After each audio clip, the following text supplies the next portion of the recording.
안녕하세요. 재밌고 손쉽게 작품 만들기, 오늘은 2탄 독도 테라리움 수업을 시작하겠습니다. 이 제품은 수원 장애인 종합복지관 발달장애인 분들이 취업 아카데미 2기 인턴 과정을 밟고 있는 여러분들이 이것을 만들고 이렇게 포장하였습니다. 부족해도 여러분 사랑으로 이해 부탁드립니다. 이제 뭐가 들어있는지 가방 안을 하나씩 살펴볼게요. 이렇게 박스가 하나 들어있어요. 박스를 조심스럽게 꺼내보시고요. 네, 꺼내서 옆에다 놓으시고 이렇게 생모래도 있답니다. 생모래도 꺼내주시고요. 네, 여기 보시면 또 이렇게 태극기와 여러 가지 오너먼트리 들어있는 것도 보이실 거예요. 그리고 또 이렇게 이끼도 있고요.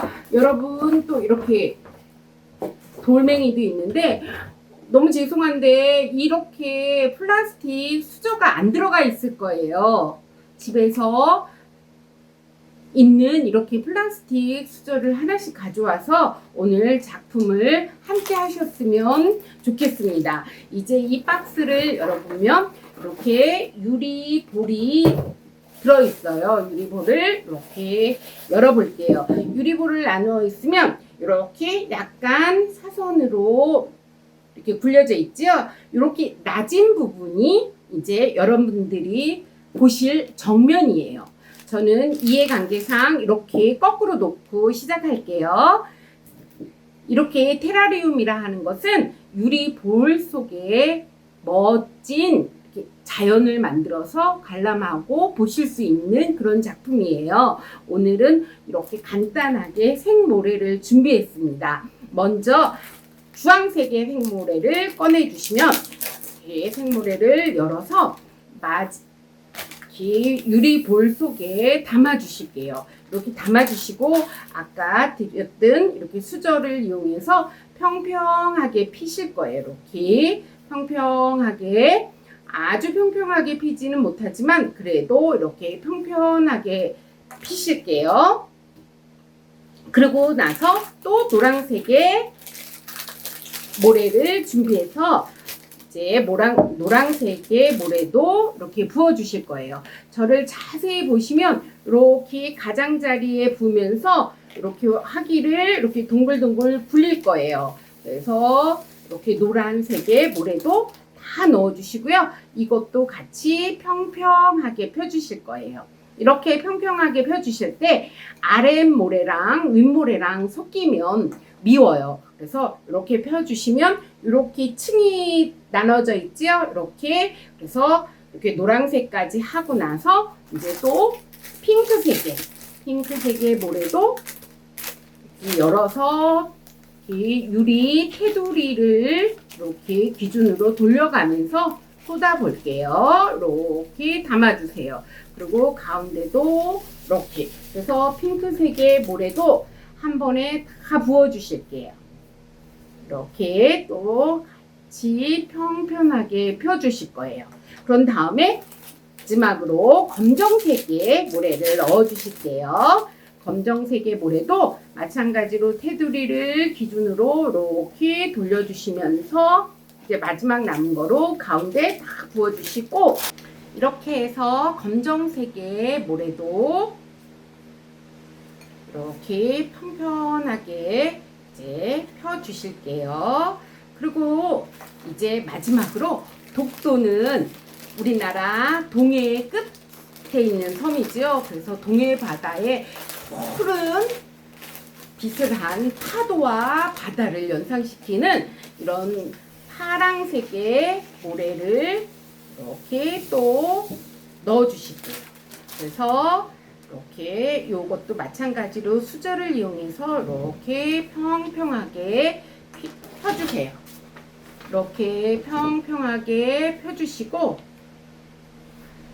이렇게 평평하게 펴주신 다음에 이제 보라색의 종이 속에 보시면 이렇게 돌이 있어요. 독도는 넓은 대지로 된 섬이 아니고 이렇게 돌로서 이루어진 섬이에요. 그래서 이 돌로서 이루어진 섬을 이렇게 뾰족하게 이제 독도를 꾸며 보실 거예요. 여러분들 이렇게 돌을 주신 것을 이렇게도 한번 놔보고 이렇게도 한번 놓으시면서 멋진 곳을 찾아서 이렇게 깔아주세요. 그리고 밀린 흙들은 다시 한번 수저를 이용해서 이렇게 평평하게 해주시고요. 이제 푸른 물결이 있는 동해 바다를 꾸몄으면 이 독도 섬 옆에는 뭐가 이를까요? 네, 이렇게 흰색의 바다 포말, 그러니까 파도 포말이 이르겠죠? 그거를 표현하기 위해서 흰 모래를 이용해서 꾸며볼 거예요. 이렇게 수저로 조금씩 많이 하시면 안 돼요. 섬 돌멩이 옆에다가만, 그러니까 바다 전부 하시는 게 아니라 이렇게 섬 둘레에만 이렇게 흰색의 모래를 이렇게 넣어주시면 파도가 일렁이는 그런 독도가 꾸며질 거예요. 이렇게. 그래서 이 뒷부분에도 전부 다 이렇게 좀 넣어주실 거예요. 파도를 여러분들 이렇게 섬세한 작업을 할 때는 이렇게 뒤에 작은 것으로 이렇게 해서 섬 가장자리에 이렇게 뿌려주시는 것도 한 가지 팁이에요. 그래서 이렇게 파도 일렁이는 독도의 파도도 이렇게 꾸며주시고요.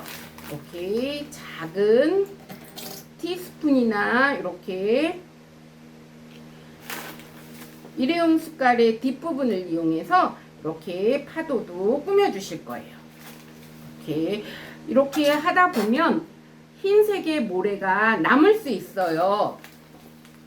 그거는 다 넣지 마시고 남으면 그냥 버리시면 돼요. 그래서 이렇게 파도를 꾸몄어요. 이렇게 파도가 넘실대는 그런 푸른 동해 바다를 꾸몄어요. 이렇게 꾸미고 파도가 너무 많다 하면 옆에 있는 이렇게 파랑색의 모래로 이렇게 좀 가려주시는 것도 한 가지 팁입니다. 이렇게 일렁이는 파도와 섬 그리고 동해 바다를 꾸몄어요. 독도에는 생물이 살고 있어요. 이렇게 강치라는 물고기가 살았는데 얼마 전에 이 강치, 마지막 강치가 없어졌어요. 그래서 지금 많은 연구원들이 복원 중에 있다고 해서 저희가 강치가 다시 돌아오는 그런 마음을 갖고서 이렇게 강치도 이렇게 독도 앞에다가 이렇게 꾸며주실 거예요. 그리고 그 안에 보시면 작은 돌도 이렇게 있으실 거예요. 그러면 작은 돌도 이렇게 자연스럽게 섬 옆에다가 놔주시고요. 또 이렇게 예쁜 불가사리도 있어요. 이것도 옆에다가 이렇게 놔주실게요. 그리고 독도 하면 태극기가 있어야 되겠죠? 여기 가운데다 태극기를 이렇게 꼭 눌러주시면 태극기가 이렇게 꽂아져요. 이렇게 해서 저희가 독도를 다 꾸몄어요. 그러면 독도에는 바람도 세고 이런 해일도 많이 불기 때문에 커다란 식물이 살질 못해요. 그래서 낮은 이끼나 뭐 그런 것들이 많이 산다고 합니다. 사실 이렇게 독도를 꾸미면서 많은 것들을 독도를 이제 검색하고 했는데 실제로 독도를 제가 못 가봤어요. 이제 작은 소원이라면 독도를 한번 다녀오는 게 저의 작은 소망입니다. 이렇게 이끼를 그냥 이렇게 꺼내서 이렇게 매만져 주세요. 한 군데로 이렇게 조금 이끼는 뿌리가 있어요. 헛뿌리라고 해서 뿌리의 역할은 그렇게 생육작용에 많은 이렇게 도움은 안 되지만 그래도 바위에 이렇게 붙어서 사는 그런 것들을 나타내요. 지금은 이렇게 살짝 얹어 주시고요. 이 이끼를 계속 물을 주다 보면 이 바위에 찰싹 붙을 거예요. 그래서 저는 이렇게 이끼도 이렇게 올려놔 봤어요. 너무 파도에 있는 곳에까지 이끼를 넣지 마시고 이렇게 바위 섬에다가만 이끼를 놔주세요. 그리고 이렇게 나머지 이끼는 집에 화분이 있으면 그 위에다 올려놓으시고 물을 매일매일 주시면 이끼가 풍성하게 초록색으로 아주 넓게 번져 나갈 거예요. 이 이끼 식물은 제가 재료상에서 구입을 한 거예요. 그래서 이 이끼에는 이미 소독이 되어 있어요. 가산화수소로 이렇게 살짝 이렇게 씻었거나 그래서 벌레나 그런 것들이 생기지 않아요. 그래서 안심하시고 집 안에 이끼를 넣으셔도 돼요. 이렇게 해서 우리가 독도 꾸미기가 완성이 되었습니다. 여러분 잘 따라오셨나요? 이렇게 독도 꾸미기가 완성이 되었는데 아직 완성 못하신 분들은 앞으로 이렇게 동영상을 이렇게 당겨서 보시면 천천히 따라 하실 수 있을 거예요. 잠시나마 여러분들이 자연을 이렇게 보는 그런 기쁨을 누리셨으면 좋겠습니다. 네, 이것으로 오늘 독도 꾸미기 테라리움을 마치겠습니다. 감사합니다. 항상 건강하세요.